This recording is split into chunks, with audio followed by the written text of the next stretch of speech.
Agora a gente conversa com o professor Isaías do Simprole, depois de 5 horas de reunião.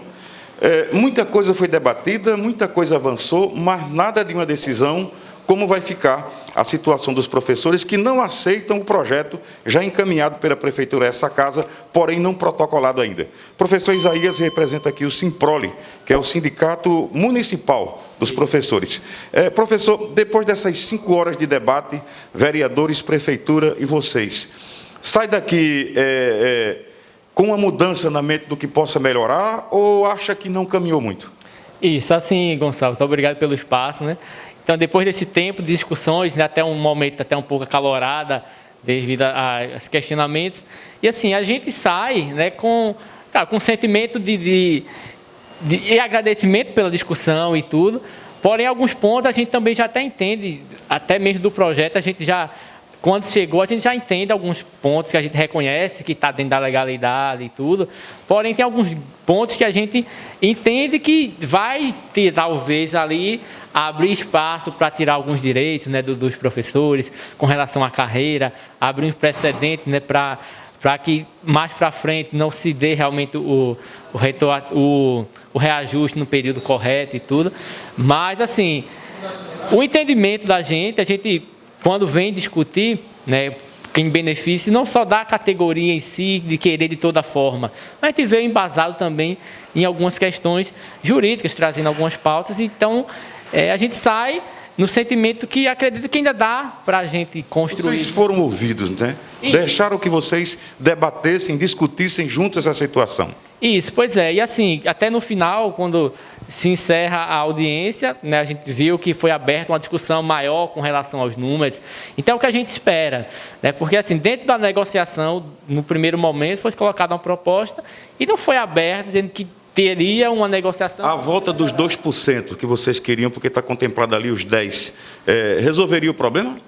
Isso, não, porque tem a questão do retroativo ainda. Então, assim, até a questão dos 2 é um ponto que a gente pode ver, até abrir mão, talvez, né, se tiver o precedente ali jurídico e tudo, mas o retroativo a gente entende que é o principal, porque garante que a lei seja cumprida em janeiro, porque senão a gente abre um precedente para que, como alguns municípios fazem, o próprio Estado também, para que no próximo ano dá-se o reajuste a partir de qualquer ano, de qualquer mês do ano, lá em outubro, novembro, e sem o retroativo, né? Então, a gente entende até a questão do retroativo, é um valor que você vai pagar e depois vai se encerrar, não é o que vai continuar na carreira, né? Porque o município já reconheceu o percentual, entende que a partir de julho dá para se pagar, né, o aumento para todo mundo, né, a atualização, mas sem um retroativo. Então, se não garantir o retroativo, então não garante que a lei do piso seja cumprida, que é o valor lá de ser ajustado em janeiro, né? Então, são esses questionamentos que a gente faz para que a categoria não tenha perca, até porque a gente faz uma análise desses 6 meses sem atualização, a gente perde, aí tem gente que perde 4 mil, tem gente que perde 5 mil, porque deveria estar recebendo desde janeiro e não está, né? Então, assim, a gente sai com o sentimento que a gente pode, né, conversar, a gente precisa caminhar, e assim, até o próximo encontro de vocês serão com os vereadores, mas principalmente com a Comissão de Redação e Leis e a Comissão Orçamentária do Legislativo, junto com o representante da Secretaria de Educação, para analisar números. Isso, pois é, a gente quer algo mais detalhado, sabe, porque a gente entende toda essa questão fiscal, mas tem um questionamento que eu fiz, né, que alguns vereadores também colocaram, a gente precisa entender que precisa se cumprir a lei, né?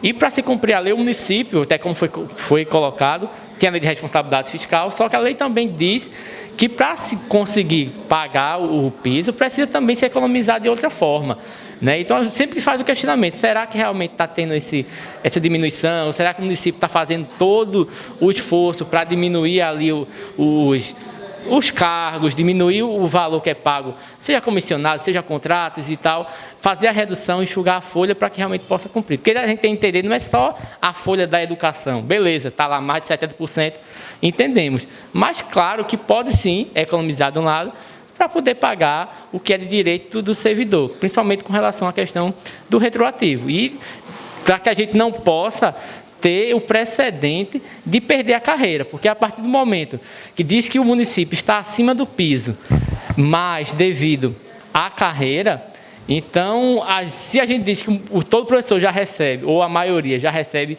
o piso porque tem a carreira, então daqui a um momento a gente vai esquecer a carreira, vai rasgar o nosso PCRM e os gestores que chegarem vão entender que não precisa atualizar, porque a maioria já está acima do piso devido à carreira. Então a gente tem a lei do piso que precisa ser cumprida, a lei de responsabilidade fiscal e também que seja garantida a nossa progressão que está lá no PCRM.